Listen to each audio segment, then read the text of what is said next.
জমি অধিগ্রহণের জটিলতা বাস্তবায়নে অদক্ষতার কারণে সময়মতো শেষ করা যায় না উন্নয়ন প্রকল্প।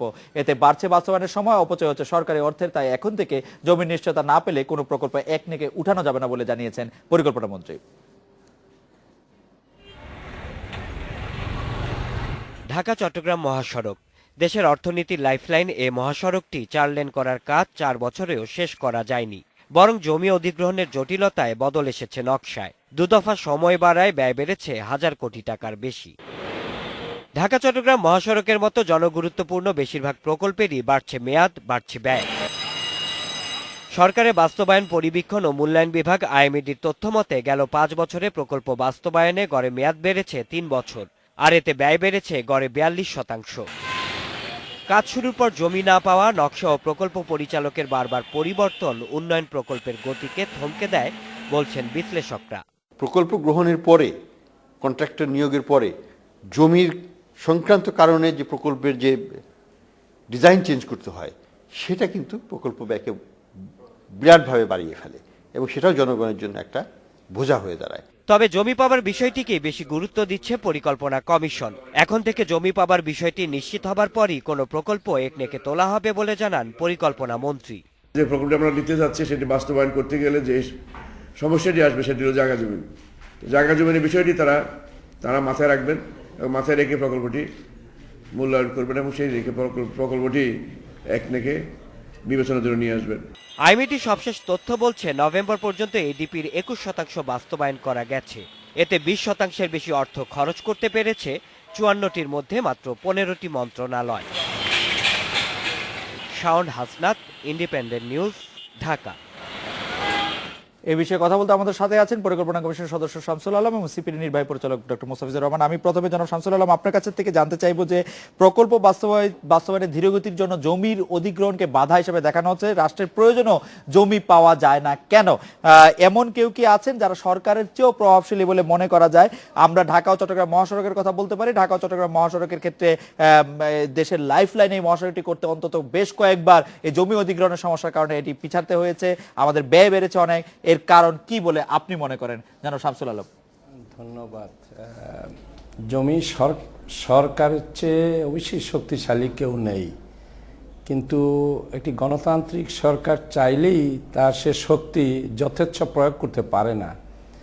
আপনার ঢাকা চট্টগ্রামের যে সড়কটি অত্যন্ত গুরুত্বপূর্ণ এবং লাইফলাইন আমাদের ইকোনমির, আমাদের অর্থনীতির প্রধান চালিকা সড়ক, সেটি এই সড়কটি শুরু করতে গিয়ে প্রথমে ডিজাইনের ত্রুটি ধরা পড়ল, সেটি সংশোধন করতে হয়েছে। আপনারা জানেন বাধাপ্রাপ্ত হয়েছে কয়েকটি জায়গায়, কবরস্থান পড়েছে, মসজিদ পড়েছে।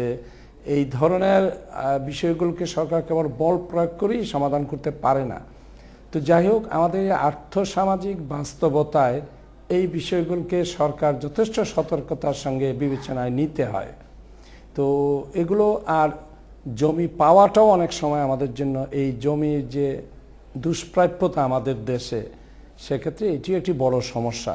প্রয়োজনীয় জমি সবসময়, সর্বপ্রকার জমি 360 কিলোমিটার সড়ক জুড়ে পাওয়া, এটি অত্যন্ত কঠিন ব্যাপার। অবশ্যই জনাব শামসুল আলম, আপনাকে ধন্যবাদ। আমি একটু মুস্তাফিজুর রহমান, আপনার কাছে জানতে চাইছিলাম যে সরকারি প্রকল্পের জন্য জমি পাওয়ার যে সমস্যাটির কথা আলোচনা আসছে, সেই বিষয়টিকে আপনি কিভাবে দেখেন? এ থেকে এড়ানোরই বা উপায় কি জনাব মুস্তাফিজুর রহমান?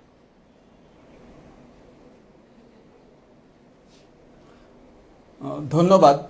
জমির প্রাপ্তির ব্যাপারটি এবং জমি অধিগ্রহণ করা, নিষ্কণ্টক জমি পাওয়া, এটা তো অবশ্যই একটা সমস্যার কারণ। কিন্তু একই সাথে আমার মনে হয় যে এখানে আরও একটা ব্যাপার দেখার বিষয়, যে যেসব প্রভাবশালী ব্যক্তিরা এই ধরনের জমি অধিগ্রহণে বাধা দেন, তারা অনেকেই কিন্তু আবার সরকারের সাথেই জড়িত। এটা হলো এক। দ্বিতীয়ত সেটা হলো যে অনেক সময় দেখা যায় যে জমি হয়তো অধিগ্রহণ করা হয়েছে, কিন্তু তারপরও দেখা যাচ্ছে যে প্রকল্পে বিলম্ব হচ্ছে। আপনি দেখবেন যে যতগুলি প্রকল্প নেওয়া হয়েছে বার্ষিক উন্নয়ন কর্মসূচিতে এবার, তার একটা সামান্য অংশই কিন্তু নতুন প্রকল্প, বেশিরভাগ প্রকল্পই কিন্তু চলমান প্রকল্প। ওগুলা জমি অধিগ্রহণ ইত্যাদি কিন্তু অলরেডি হয়ে গেছে, কোনো সমস্যা নেই। কিন্তু অর্থ ছাড় দেয়া, তারপর বিভিন্ন যে টেন্ডারিংগুলো সময় মতো করা, এগুলোতেও কিন্তু অনেক সময় কালক্ষেপণ হয়।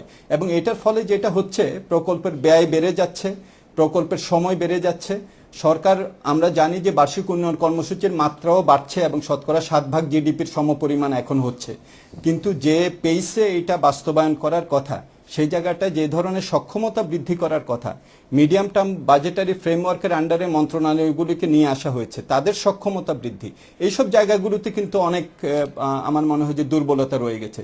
সুতরাং জমি অধিগ্রহণ বা নিষ্কণ্টককরণ এটা একটা শুধুমাত্র দিক, কিন্তু অন্যান্য জায়গায় যে প্রাতিষ্ঠানিক যে সক্ষমতা বৃদ্ধি, এই জায়গাগুলোতে কিন্তু দুর্বলতা রয়ে গেছে, এবং যার ফলে হচ্ছে কি বড় বড় যেসব প্রকল্প যেগুলো খুবই গুরুত্বপূর্ণ, দেখুন আপনি কিছুক্ষণ আগে ঢাকা চিটাগাং যে আমাদের ইকোনমিক হাইওয়ে, এটার কথা আমরা করিডোরের কথা বলছিলাম, এখানে 15 বছর আগে আমাদের $20 বিলিয়ন আমদানি রপ্তানি হতো, এখন এটা প্রায় $60 বিলিয়ন আমদানি রপ্তানি করতে হচ্ছে এই রাস্তায়। তাহলে যে রকম চাপ পড়ছে, সেভাবে যদি আমরা অবকাঠামোগুলোকে দ্রুত উন্নয়ন না করি, তাহলে তো কেবলমাত্র যে আমাদের অর্থনৈতিক যে আমদানি রপ্তানি এটা ক্ষতিগ্রস্ত হবে তা না, শিল্পায়ন থেকে শুরু করে অন্যান্য জিনিস। মোস্তাফিজুর রহমান, আপনাকে ধন্যবাদ, আপনি খুব পরিষ্কারভাবে বিষয়টি তুলে ধরেছেন। আমি জনাব শামসুল আলম, আপনার কাছে এই বিষয়টির নিয়ে আপনার মূল্যায়ন শুনবো। মোস্তাফিজুর রহমান সাহেব যেগুলি তুলে ধরেছেন সেই বিষয়ে আপনার মতামত আপনি যদি একটু বলেন, জনাব শামসুল আলম। হ্যাঁ, মুস্তাফিজুর রহমান সাহেব যা বলেছেন সে তো আমাদের দেশের বাস্তবতার পরিপ্রেক্ষিতে এটি আমাদের যে কোনো অর্থনীতিবিদই এগুলো এইভাবেই চিহ্নিত করবেন। তো অবস্থা তো স্থবির হয়ে নেই, আমরা এগোচ্ছি। প্রত্যেক বৎসর আপনি জানেন যে আমাদের বাজেটের সাইজ বেড়ে যাচ্ছে।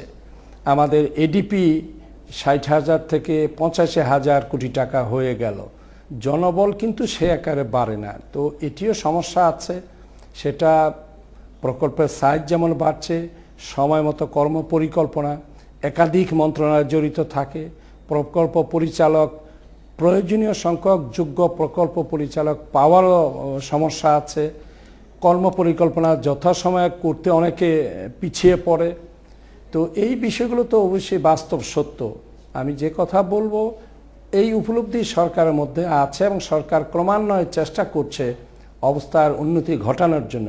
যে কারণে আপনি জানেন গত বৃহস্পতিবার, গত সপ্তাহে পরিকল্পনা কমিশনের সকল সচিবদের নিয়ে যারা প্রকল্প সংশ্লিষ্ট পরিকল্পনা মন্ত্রী এবং পরিকল্পনা কমিশন বসছিলেন, কার কি সমস্যা, কেন পিছিয়ে যাচ্ছে, সেখানে কিন্তু এই ত্বরান্বিতকরণের দিক নির্দেশনা দেওয়া হয়েছে, সমস্যাগুলো সেখানে শোনা হয়েছে। জি, জনাব শামসুল আলম, আপনাকে ধন্যবাদ।